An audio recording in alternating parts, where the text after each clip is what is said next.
Guys, welcome to my channel. My name is Tito guys, TV Vlog. Guys, nandito tayo sa second floor. Ayan, nag-layout na kami guys ng isa electrical. Ayan, kasama ko si Kumparing Pindo. Kami dalawa guys, nag-layout ng sa electrical dito sa slab.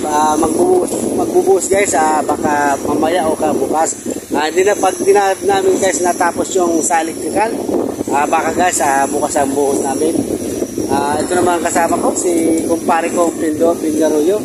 Siya naman guys na nag-aayos sa mga ating tubo at yung ating electrical saka yung ating Johnson box guys. Ayan, nakalagay na guys lahat yung ating electrical guys. Tara guys, tingnan natin ating electrical wiring dito guys sa construction workers. Guys, tara na guys. Guys, si Kumparing Pindo guys, nilagay na ng tie wire. Tinay-wire na guys yung mga tubo natin. Ayan guys, nakaabang na tayo. Ayan ang ating Johnson box, ang ating PVC orange na 1/2. Ayan, tinatay-wire guys ni kumpare natin Pindo yung ating PVC orange 1/2. Ayan guys, ito guys papunta rito guys, papunta doon sa Johnson box. Ayan, kasi ito naman guys, ito naman ang isa papunta sa pinaka breaker. Ayan, ito naman ay papunta doon sa ating CR. Ayan ang CR natin guys, papunta rito ang ating CR. Ito ang CR natin at ito naman ang kanyang switch.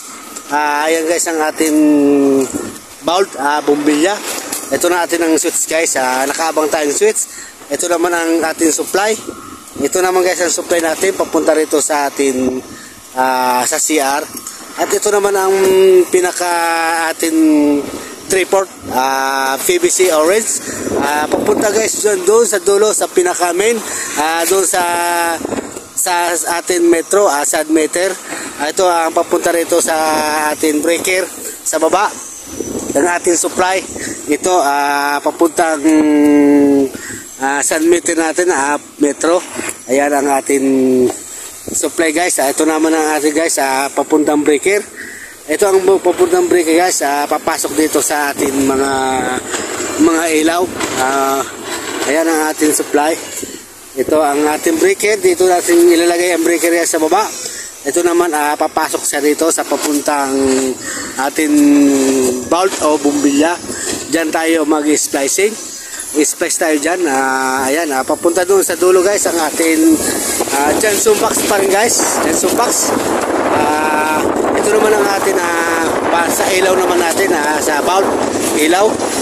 Ito naman guys dito sa dulo ang ating pinaka switch, 3-gang switch, tatlong ilaw guys, 3-gang switch to. Nakabang na tayong switch, 3-gang switch. Ito guys ang ating supply, ating dyan sa ating PVC orange. Dito tayo guys mag-splice dito sa Johnson box. Ayan guys, nakaabang na tayo rito. Ayan ang ating electrical wirings. Ayan, meron na tayo guys na nakaabang na guys ng mga ating bakal. Nakatay-wire na guys sila. Ayan, nakatay-wire na yan. Ito nang sa atin naman ay naka-prepare na guys ang ating mga electrical wirings. Magbubuhos na lang tayo mamaya guys. Magbubuhos tayo mamaya. Ayan, nakaabang na tayo dyan. Magbubuhos tayo at mag-aabang tayo para sa second floor doon sa ating compound with outlet, yung saksakan natin ang outlet dito sa taas sa second floor. Mag-aabang tayo. Isasabay natin guys sa buhos dito sa slab.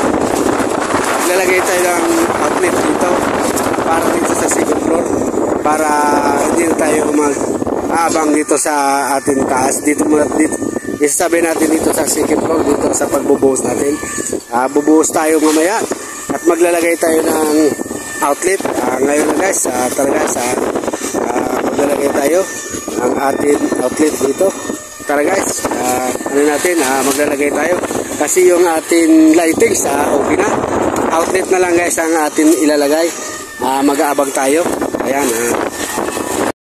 Ayan guys, ang atin outlet. Ayan. Ayan ang atin outlet guys. Ayan, abang natin dito sa second floor. Para sa second floor guys. Ayan ang outlet natin. Nakaabang na tayo guys hanggang sa dulo. Lalagay natin muna guys ng tie wire para higpitan natin para hindi gumalaw ang ating abang sa outlet, sa component outlet. Yan. Lighting outlet natin guys. Abangan natin. Ayan. Dito naman tayo sa dulo guys. Pagkabab. Ayan dito guys. Maglalagay tayo dito sa may dugtungan. Ayan ang dugtungan natin guys. Nakasolvit dyan.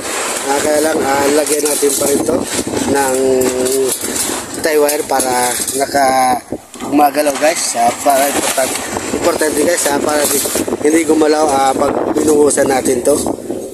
Para importante para hindi siya gumalaw guys. Yung atin outlet.